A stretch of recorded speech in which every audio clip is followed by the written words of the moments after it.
First of all, let me say thanks a lot. I appreciate the opportunity to be here. I don't know if you know it or not. Some of you do, some of you don't. Former head of the FBI, Los Angeles, California, retired in 1979, March. And shortly after my retirement, I was asked to investigate the Jeffrey R. MacDonald case as a private investigator. He's a former Green Beret doctor who was convicted of murdering his wife and 2 children in Fort Bragg, North Carolina, February 17, 1970. It's a long story. I put in about 2,000 hours on the case.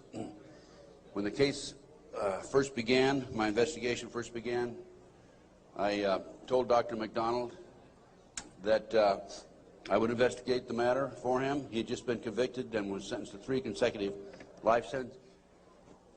I think I'm going to sneeze. I didn't make it. Okay.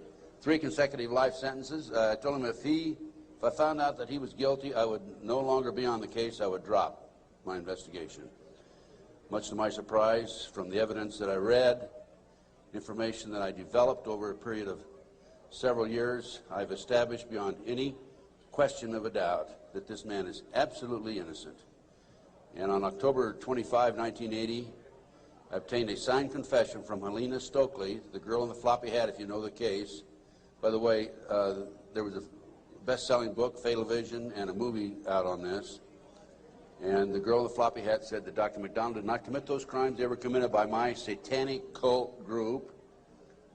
And it was my initiation into the cult that night. And she gave me detailed information about the movement within the house that night, who did what. And I said to her, Helena, how do I know you're telling me the truth? And so one of the questions I asked her, there's a whole series of questions I asked her, and this is on audio video in some instances, the video, but always on audio. She said, I said, Helena, tell me about describe the jewelry box on the dresser in the master bedroom. And she described it right to a T. And just to make sure, I went down to Sears Roebuck and got a catalog and brought it back. And I said, Helena, pick out the jewelry box in this catalog that was on the dresser. She picked out the jewelry box. It matched. Also, she told me that she attempted to ride a rocking horse in the child's bedroom that night, but she couldn't ride it because the spring was broken. The only way she could have known that spring was broken was to have been there the night of the murders, February 17, 1970. So anyway, I submitted a 1,200-plus page report, actually 1,100-plus page, almost 1,200 pages, in March of 1981 to the FBI, Judge Webster, with a personal letter. He was director of the FBI.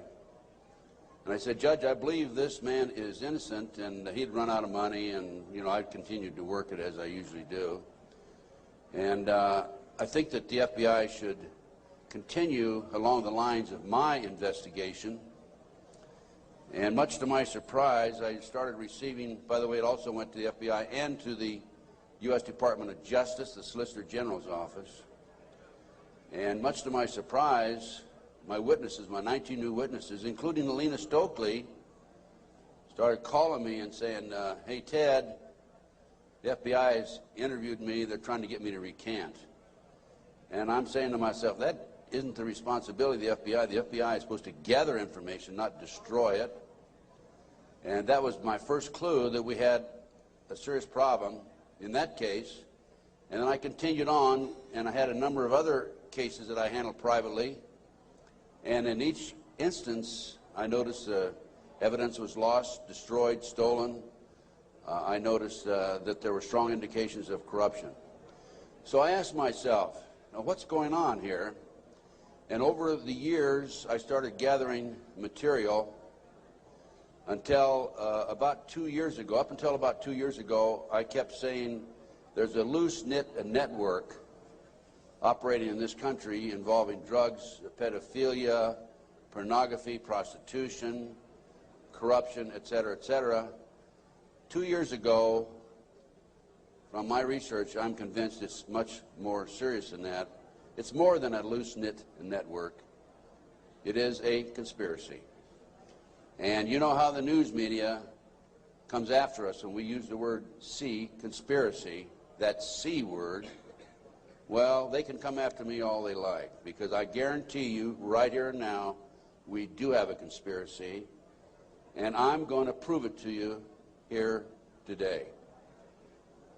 Now, one of the things that convinced me and really got me started in this regard, by the way, this conspiracy involves pornography, drugs, corruption, involves pedophilia, involves organized child kidnapping rings, the Finders out of Washington, D.C., CIA cover, covert operation, involved in the international trafficking of children, terrorism, bank accounts, and it goes on and on. By the way, I strongly urge you to go to my booth after this lecture and get my research, my book and my research on missing children.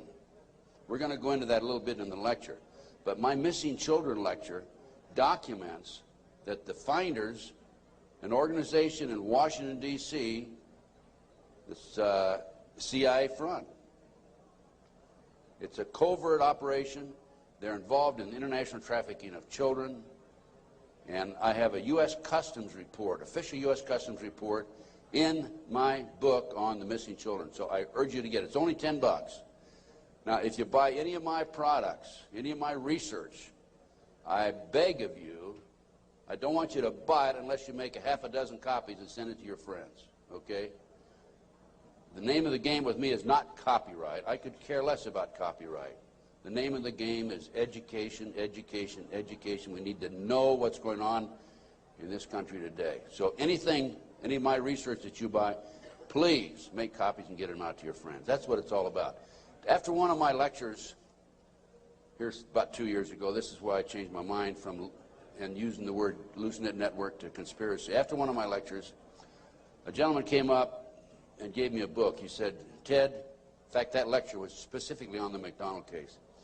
Ted, here's what it's all about. Take this book and read it. And this is the book, folks. It's called Pawns in the Game. Now, if you don't know this book, you don't know of it, I urge you to buy it. I've been trying to buy it, but I noticed that one of the vendors out here has it. And please go get the copy of this book. I forget which vendor has it. Go get this book when it's over and order some more copies. I'm going to order some myself and start selling them in my flyer. Anyway, it's called Pawns in the Game, and it's by William Guy Carr. William Guy Carr had the same problem I did. He wanted to know what's going on in America and around the world. He was a Canadian, however. And as a result of his research, he wrote this book. So we have the Illuminati.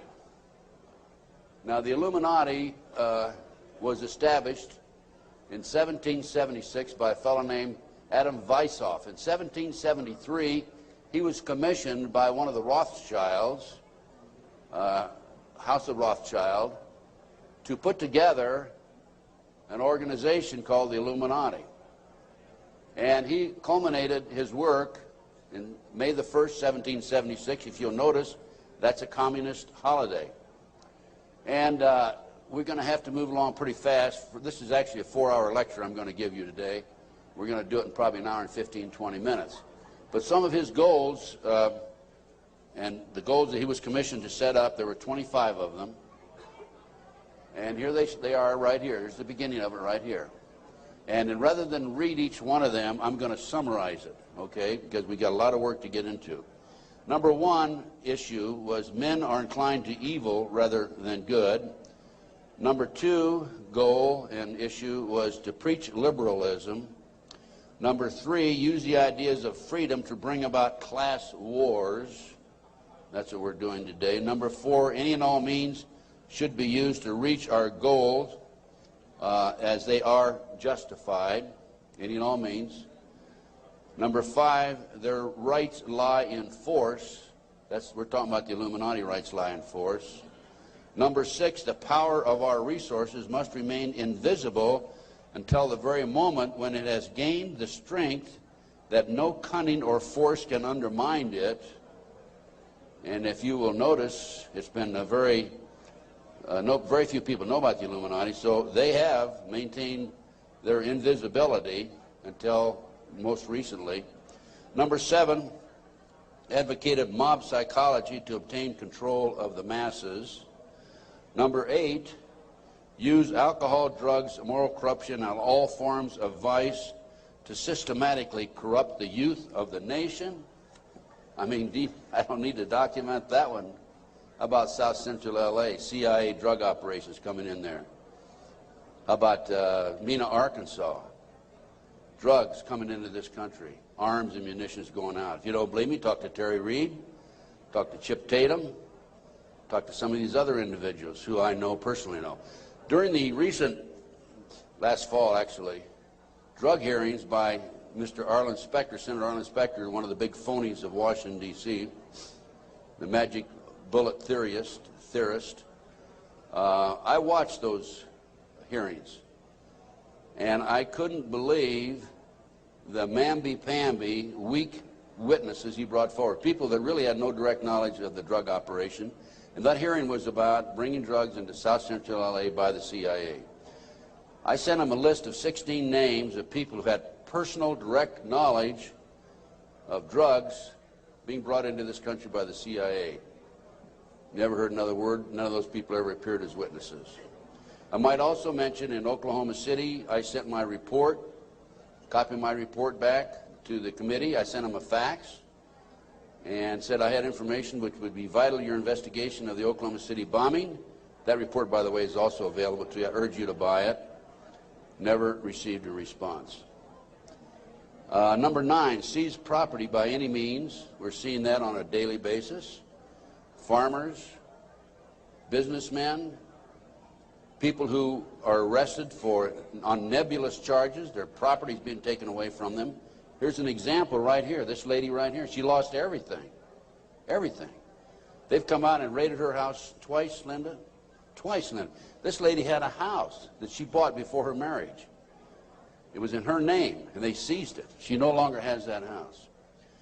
Number 10, deal with the use of slogans such as equity, liberty, fraternity into the mouths of the masses in psychological warfare. Boy, if that isn't Bill Clinton, I never saw it, never heard it before. That man is unbelievable. As former Congressman Dennemeyer describes him, he's a draft-dodging, womanizing, pathological liar, and he certainly fits into item number 10. Number 11 dealt with war, number 11 theory and goal. In 1773, Adam Weishaupt set down policies that were publicly announced in 1939, folks. 1773, publicly announced 1939 by Britain and the United States. And the war should be directed so that the nations on both sides are placed further in debt and peace conferences conducted so neither combatants obtain territorial rights. Yalta.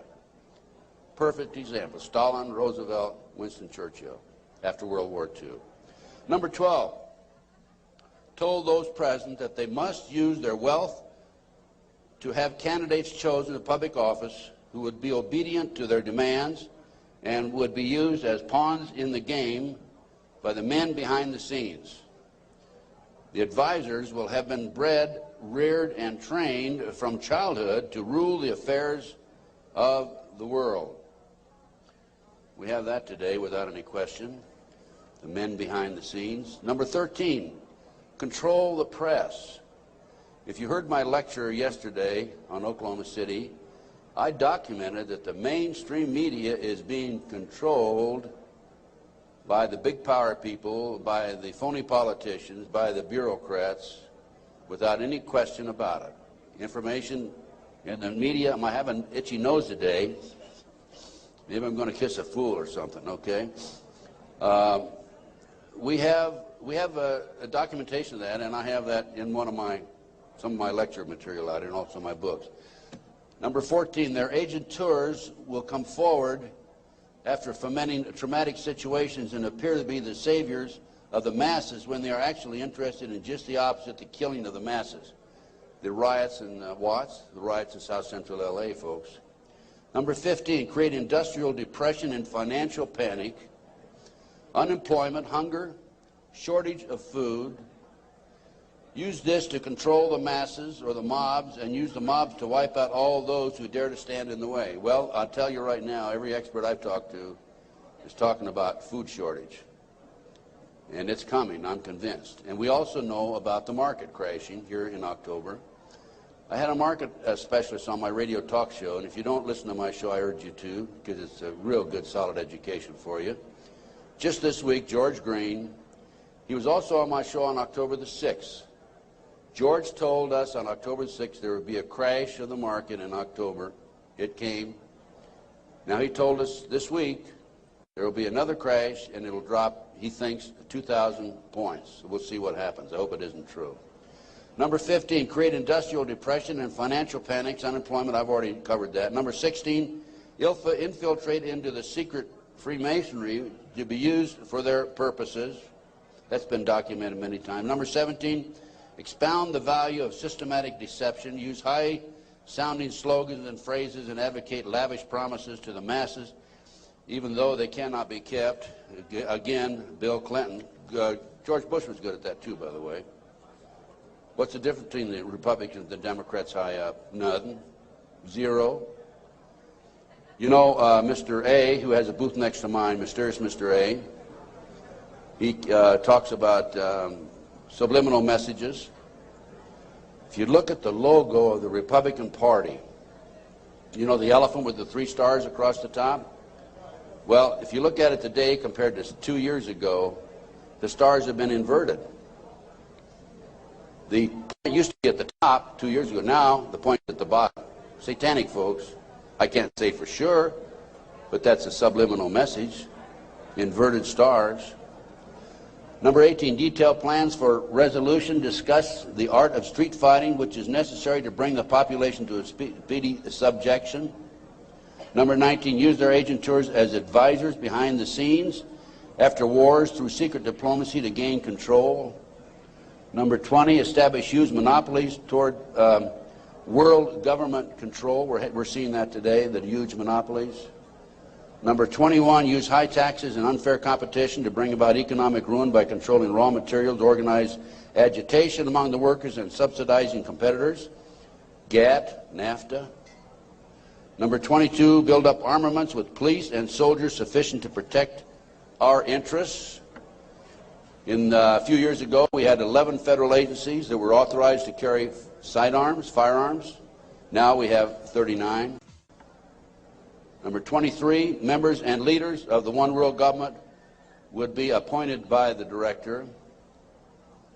Okay, Presidential Directive 25 allows the president, by the way, this is classified, secret, not available to the general public, allows and orders that the President of the United States, in the event of a conflict or a crisis in this country, transfers the power, his powers, over to the Secretary General of the United Nations. Number 24, infiltrate into all classes and levels of society, of government, for the purpose of fooling, bemusing, and corrupting the youth members of society by teaching them theories and principles that we know to be false.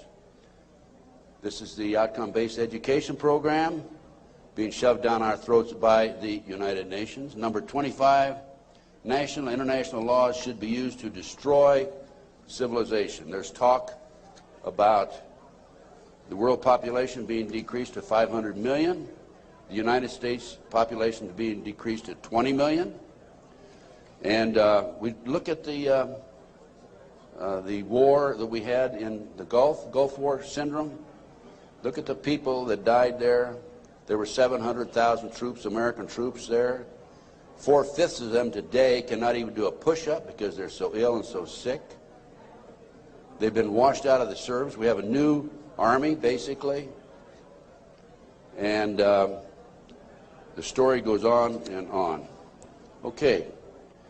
What are we talking about here? There's a considerable overlap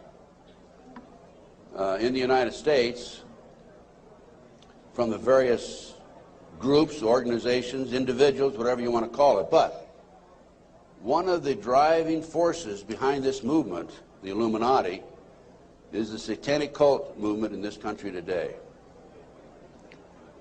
Now when Alina gave me that signed statement, I said, what in the world is this all about? I don't know anything about Satanism. I'd heard the word, and that's about it. From the Bible, of course. So I began my little journey forward. And one of the matters that I developed information about was an individual I learned about was Aleister Crowley. He likes to have his name pronounced Crowley to rhyme with holy. And the Satanists today, and for the number of years in the past, have basically used his philosophy and his writings as a guide. And so let's talk about some of his writings and teachings. And here we have Of the Bloody Sacrifice.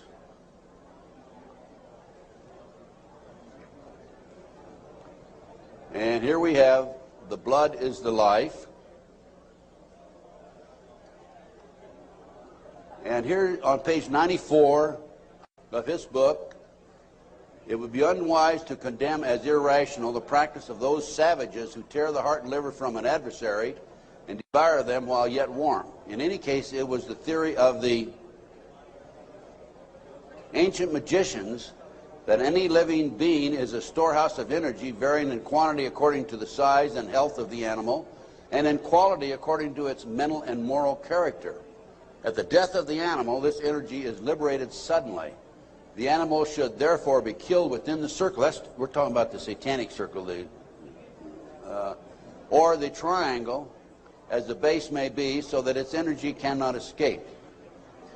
An animal should be selected whose nature accords that with that of the ceremony. Thus, by sacrificing a female lamb, one would not obtain any appreciative quantity of the fierce energy useful to a magician who was invoking Mars. In such a case, a ram would be more suitable, and this ram should be virgin. The whole potential of its original total energy should not have been diminished in any ways. And now listen to this sentence, folks, closely. For the highest spiritual working, one must accordingly choose that victim which contains the greatest and purest force. A male child of perfect innocence and high intelligence is the most satisfactory and suitable system. We're talking about human sacrifices.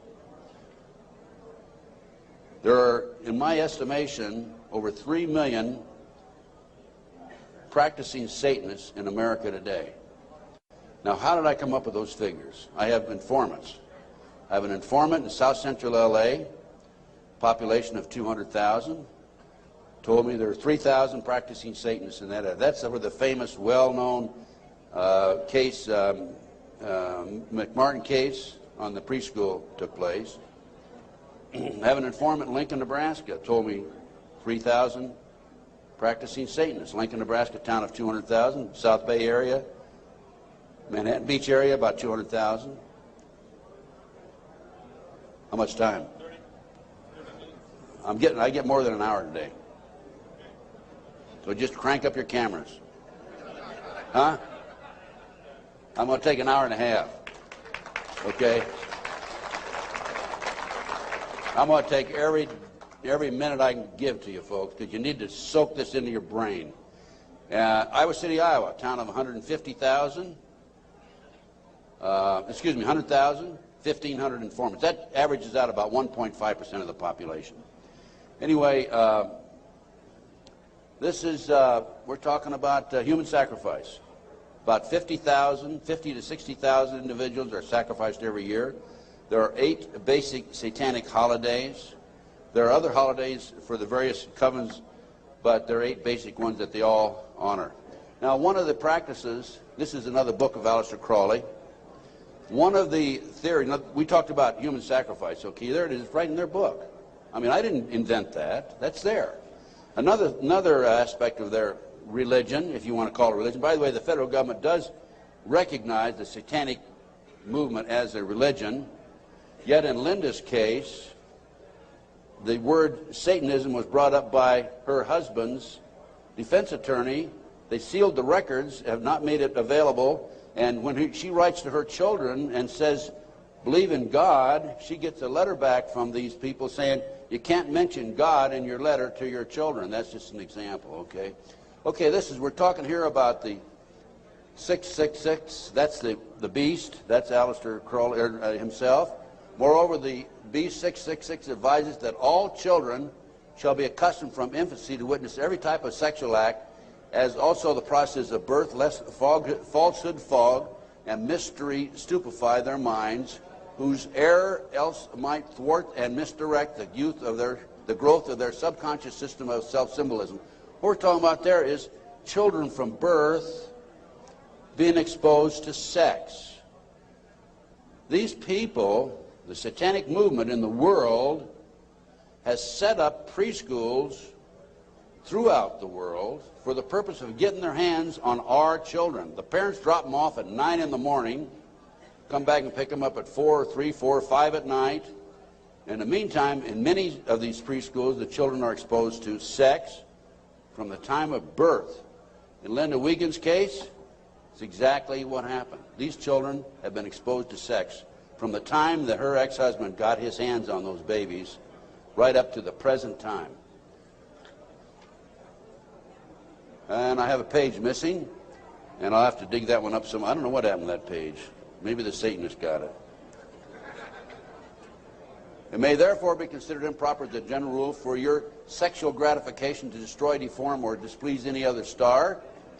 Mutual consent to the act is the condition thereof. It must, of course, be understood that such consent, and we're talking about sex now, is not always explicit. There are cases where seduction or rape may be emancipation or initiation to another. Such acts can only be judged by the result. What they're saying is, it's all right to rape somebody. I mean, if they don't consent, it's all right to rape them because it's for the cause. Let's talk about the McMartin case. In April 1985, authorities went to the McMartin case and looked for tunnels under the school. The children had said that they were taken into tunnels under the school. There was a chamber down there. They were sexually molested. That involved ceremonies, adults with robes, candles, chanting. Adults had no clothes on under their robes. And they were taken up into a tunnel and a triplex, a bathroom trap door of the triplex next door. They were taken out in automobiles. We're talking about 2, 3, 4-year-old children, folks, and prostituted in the community. The authorities received this complaint in 1983. They began their investigation. The authorities finally, in 1985, went out and decided to look for the tunnels because they said the children were hallucinating. The children also said that they were taken by air up into a mountainous area where they were exposed to satanic ceremonies based on what they described, and brought back in time for the parents to pick up the kids. So the authorities didn't find anything. Well, I'll tell you what, in the spring of 1993, I heard that the property of the McMartin School had been sold from the McMartin family to the defense attorney, actually given to him. He didn't make enough off the county. His bill was only $3 million. And from there, he said he was broke and he sold it to a contractor. The contractor was going to build an office building on the space. And I heard that the contractor had this property, and so I went out and contacted him. And I said, dear sir, I would like to have access to that property. He said, I'll give you 2 weeks. I signed a contract, assumed liability, and along with some of the parents, we hired an archaeologist from UCLA, Dr. Gary Stickle, knowing full well that I'm not qualified to say there's tunnels under there, even if I found them. And we began our dig. At the end of 2 weeks, I had to stall, because Dr. Stickle was not quite ready to admit there were tunnels. It took us 34 days. At noon the 34th day, with the bulldozers, with their motors running, ready to knock the building down, he was going to knock the building down and then build this office building, Dr. Stickle said, you know, I can say without any question right now, there have been tunnels under the school. They were filled in. Now, I'm going to show you the documentation on the tunnels. This is it. No, keep it there. Keep that there. This is the what we found. This is a preliminary report. I have a 186-page scientific report available to you out here if you're interested, by the way.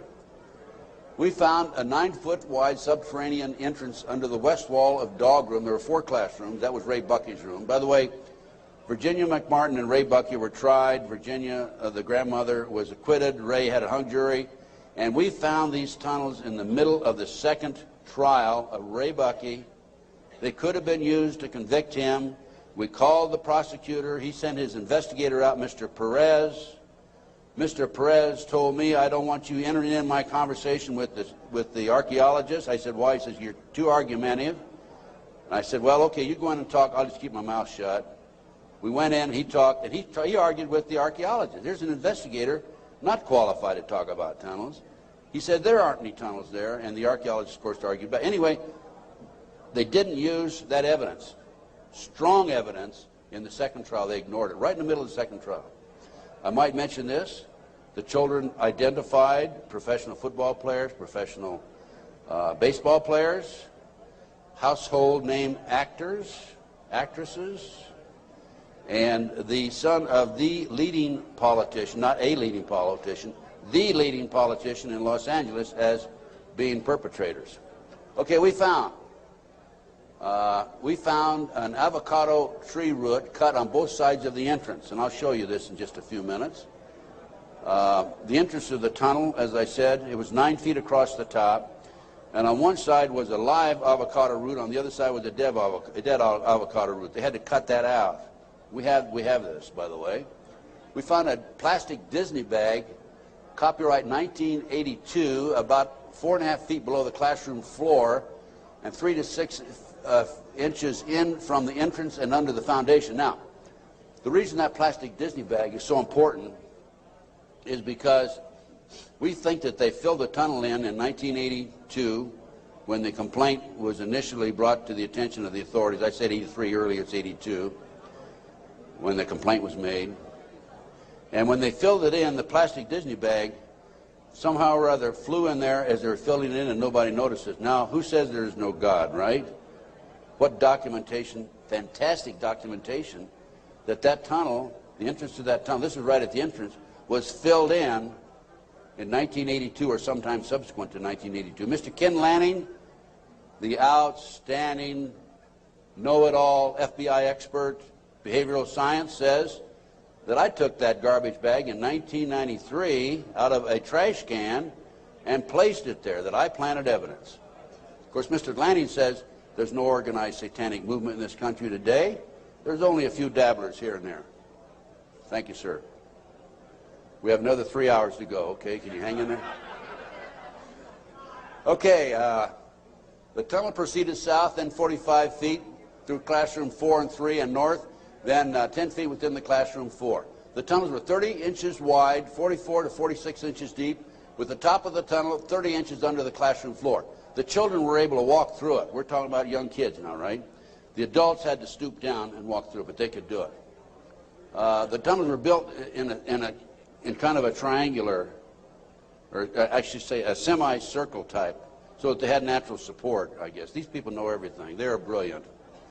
The footing between classroom 3 and 4 was arched, where the tunnel passed underneath it, and 12 inches shorter in depth at this location than the same footing 12 feet to the north. I'll show you that in just a minute. That's significant because the arch was where the tunnel went, and it was arched in that particular location, whereas 12 feet away it was 12 inches longer or thicker. Footing between, let's see, there were 4 large upright containers were found in the tunnel under the arch, obviously hand-placed. A 9-foot wide chamber was found along the tunnel across classroom 4. The top of the chamber and the top of sections of the tunnel had layers of plywood covered with tar paper, which had apparently been supported by cinder blocks and 2x2 and 2x4 wooden posts found underneath. Tunnel features made it evident that the tunnels had been hand-dug. The 7-foot tunnel extended into the triplex next door. Tunnel extended from the bathrooms off of the office and classroom 1 to the front yard of the triplex next door. Front yard concealed from the street by a 3-car garage. Children described the entrance and exiting tunnels in the triplex yard exactly where the tunnels and exit were found. a 39 by 41 inch area under a hole cut in this neighbor's bathroom floor had been excavated and subsequently tilled. Now, that was where the kids told us ahead of time that they were taking it up in the trapdoor in this bathroom. And there was a crawl space in the house about like this, and we got one of our skinny archaeologists to go in there, take pictures. The bathtub protruded underneath the floor of the bathroom. There was a bathroom in the back of the same building in another apartment. It did not protrude there.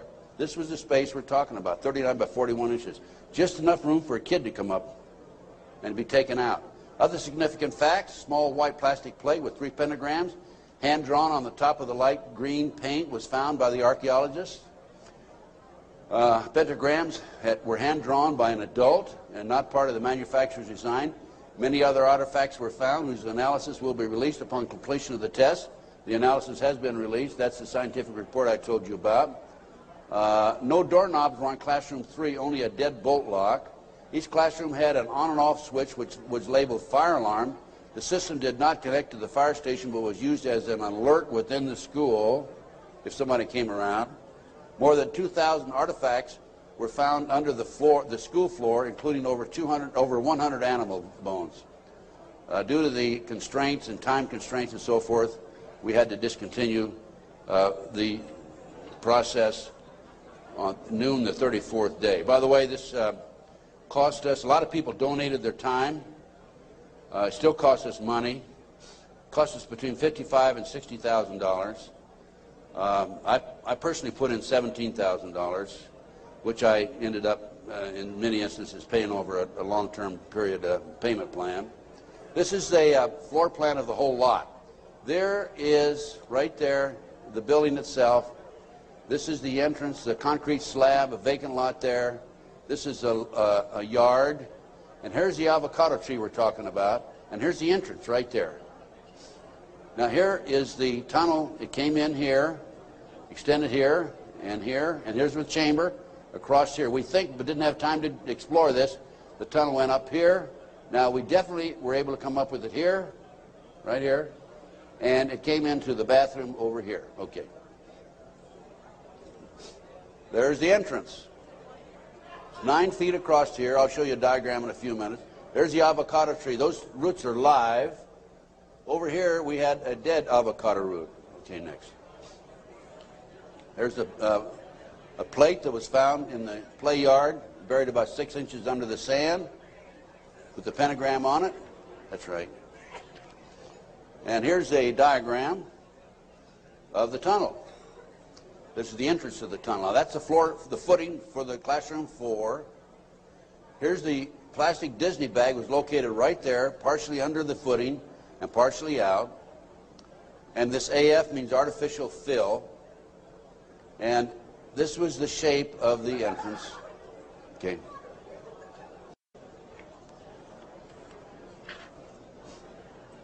Here's your diagram. These are your drawings. Artificial fill. Here's the avocado root there. Here's the dead root over there. Distance 120 or 21 inches below and 14 inches below the footing. There's the avocado root there, live avocado root. And these are all diagrams by the archaeologists. Good documentation. There are the roots themselves. That shows you the size, 2 centimeters. Next. There's the plastic Disney bag. Turn it over. There's the plastic Disney bag. Disney, classroom 82, 83. Sandwich bag. It was a sandwich bag.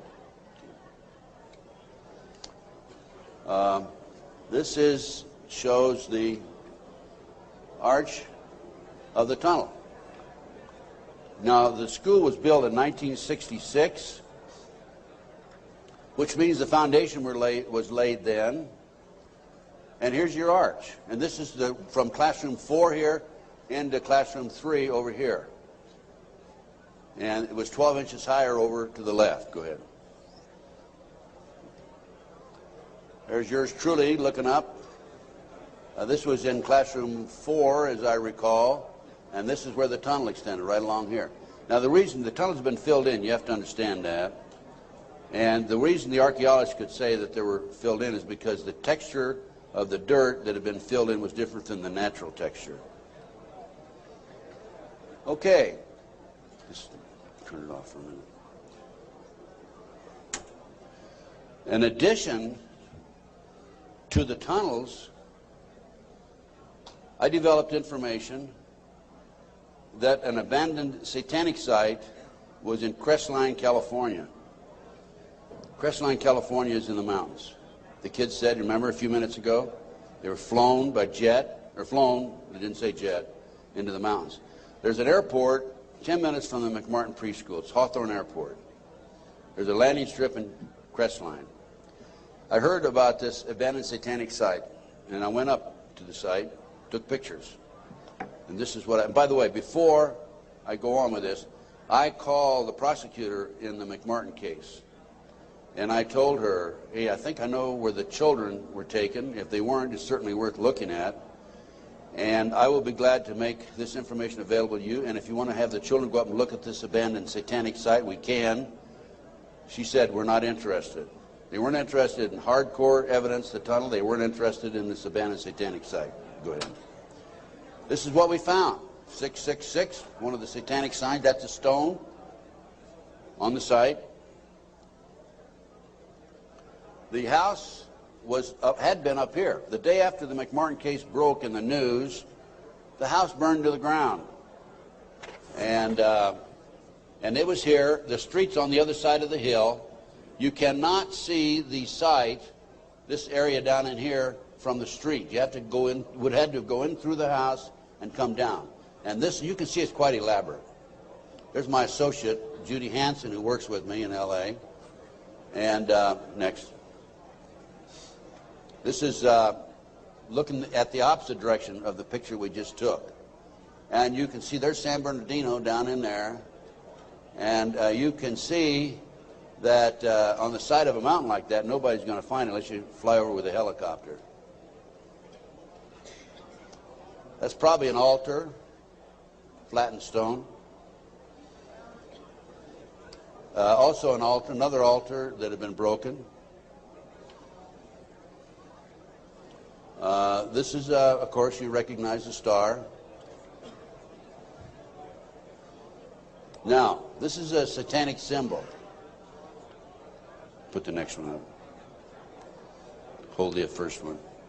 There it is right there. Put the first one back on. Now overlay them. Turn it around that way. Okay, any question about that, folks? No. Now let's read what that says.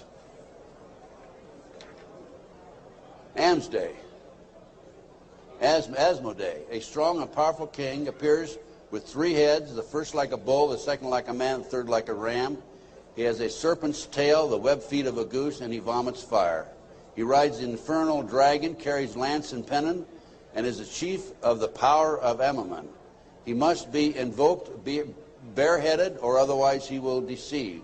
He gives the ring of virtues, teaches arithmetic, geometry, and other handicrafts, answers all questions, makes men invisible, indicates the place of concealed treasures, and guards them if within the domain of the Amaman.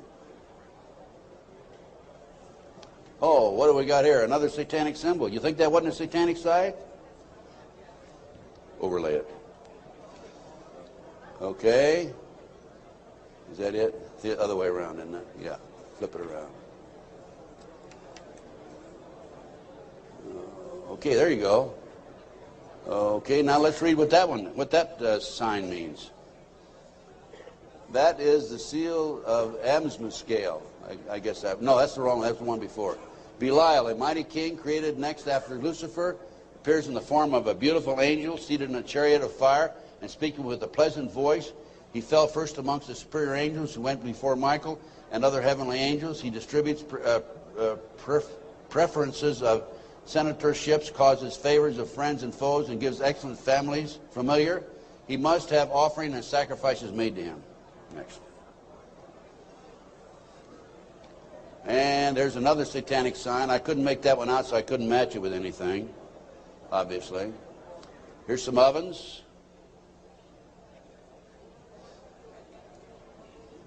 That was a large circle with a number of signs in it, a lot of writing. We couldn't get up high enough that we could take a good picture of it. Next. And let's put that back a minute. That's another case. Okay, nothing came of that. Nobody was interested in an abandoned satanic site, even though it appears to have been related to the McMartin case. I have to say that I was very disappointed. We gathered this evidence privately. The police don't have the capability of doing so. Too many high-pressure people involved. Too many prominent individuals involved. So that's just an overview of the McMartin case, folks. No question in my mind that it was a satanic operation. And Dr. Roland Summit, UCLA psychiatrist, says, who's done a lot of research in this field also, that there are 50 other preschools in the country where the kids have talked about going down into tunnels. Now, this is another case that I worked out of Philadelphia, similar case to Linda's. And this is the Lou Bear case. Lou called me back in, I guess, the late 80s. And he said that he had gone underground with his children. The great FBI came in with their SWAT team, as they did with Linda, raided his house, grabbed him, put him in jail, took the children, turned them over to his ex-wife, whose boyfriend, according to the children, was sexually molesting them. And Lou said, "What can I do, and how can you help me?" So I was willing to go back and testify for Lou. And one of the matters that I was going to testify about were the drawings by the kids. And it's not a funny thing, but it's an established fact that children who have been sexually molested for some reason or other, when they're, 2, 3, 4, 5, 6, 8, 10 years old, whatever, will invariably draw pictures of their activity, of their exposure to these nefarious matters. Invariably they do that. Now, when I was that age, I was drawing cars and airplanes, and the girls were drawing flowers, right?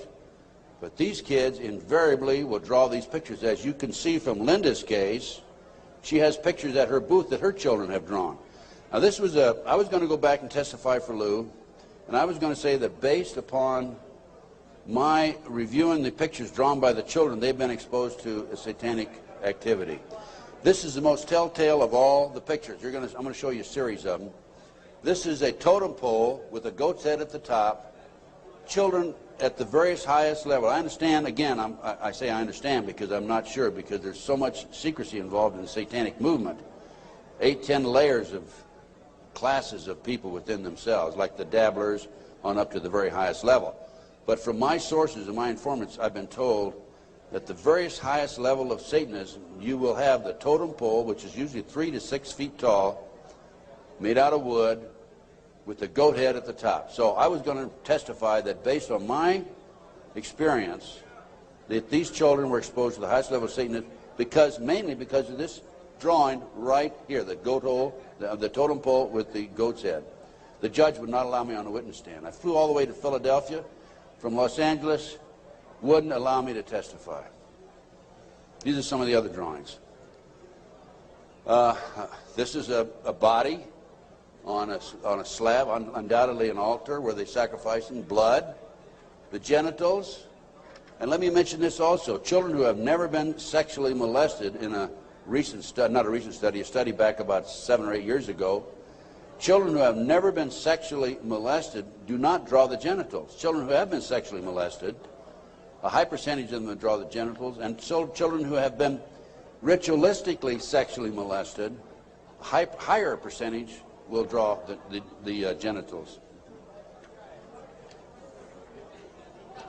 Little Matt Bear drew a picture of people, a fire, a baby being thrown in the fire, human sacrifice, obviously. An altar, bone, liver, blood, kitty. And another ritual ceremony. Here's trees, people, fire. And another, people have no cloth on, he says. Table, knife, devil.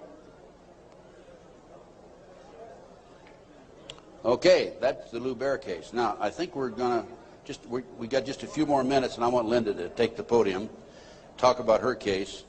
But I'm going to run through these next slides real fast, Linda. 100,000 children disappear every year per Reader's Digest, July 1982. Next. This is the official U.S. Customs report that establishes the great CIA, under the name Finders, a covert operation, is involved in the international trafficking of children. It's about 9 or 10 pages long. We'll just flip through the pages. If you want to take a look at this report, go to my table and take a look at it. And if you want, please buy it. It's $10. Make copies. Get it out to your friends. Okay, keep going. Just do it real quick. Keep going. Go to the last page. Just flip them and then just go to the last page. That's how long it is. Keep going. And some more. That's it. Okay. The way this case came about is a group of children were seen in a park in Tallahassee, Florida in 1987. The police were called. The men were well dressed. They had a van. Police came out, talked to the kids. The kids said that they were en route to Mexico to a smart school. And the police traced that van back up to the Finders in Washington, D.C. They raided, the Metropolitan Police Department raided the Finders headquarters and also a warehouse. And they found all this paraphernalia. They found information about international trafficking of kids all over the world. The Finder, based on my research subsequent to that, again, CIA covert operation. The customs agent was called into it because of the possibility of pornography, and I guarantee that there was pornography involved. Guarantee, okay? Now, this report, this was his report. Again, this is available, Missing Children, $10 at my booth. This report is the final interview by the customs agent when he attempted to go over and get more information than he'd already developed. Okay, let's just go over this. Leave it there, leave it there. Yeah, leave it there. Okay. April 2, I arrived at the Metropolitan Police Department at approximately 9 a.m. Detective Bradley was not available. He was the detective who was supposed to help him. I spoke to a third party who was willing to discuss the case with me on a strictly off-the-record basis. I was advised that all the passport data had been turned over to the State Department for their investigation. They found passports in the van. The State Department, in turn, advised the Metropolitan Police that all travel and use of the passports by the holders of the passports was within the law and no action would be taken. This included travel to Moscow, North Korea, and North Vietnam during the late 50s and mid-70s. Folks, it was illegal to travel there to those countries during that period. The individual further advised me of circumstances which indicated that the investigation into the activity of the Finders had become a CIA internal matter. The Metropolitan Police report had been classified secret and was not available for review. I was advised that the FBI had withdrawn from the investigation several weeks prior, and that the FBI Foreign Counterintelligence Division, that's FBI headquarters, by the way, had directed the Metropolitan Police Department not to advise the FBI Washington field office, that's the field office, of anything that had transpired. No further information will be available. No further action will be taken. No action will be taken. The case was closed, and here we have a CIA internal matter. The Finders group, the Finders case organization, was founded by a CIA agent back in the early 60s, and here we are, 1987, still operating. I have the man's name. I have all the information on it. A real quick overview: CIA experiments with mind control on children, MK Ultra. This is an outstanding article. It's available in that same report. Just flip the pages. Keep going. Okay, folks, I'm going to turn the podium over to Linda Wiegand. We have about another 15, 20 minutes, I believe. And Linda's going to talk about her case. This is one of the most classic examples of corruption I have ever seen. And believe me, you can tell from my lecture that I've seen some pretty awful examples of corruption. Go on, Commander.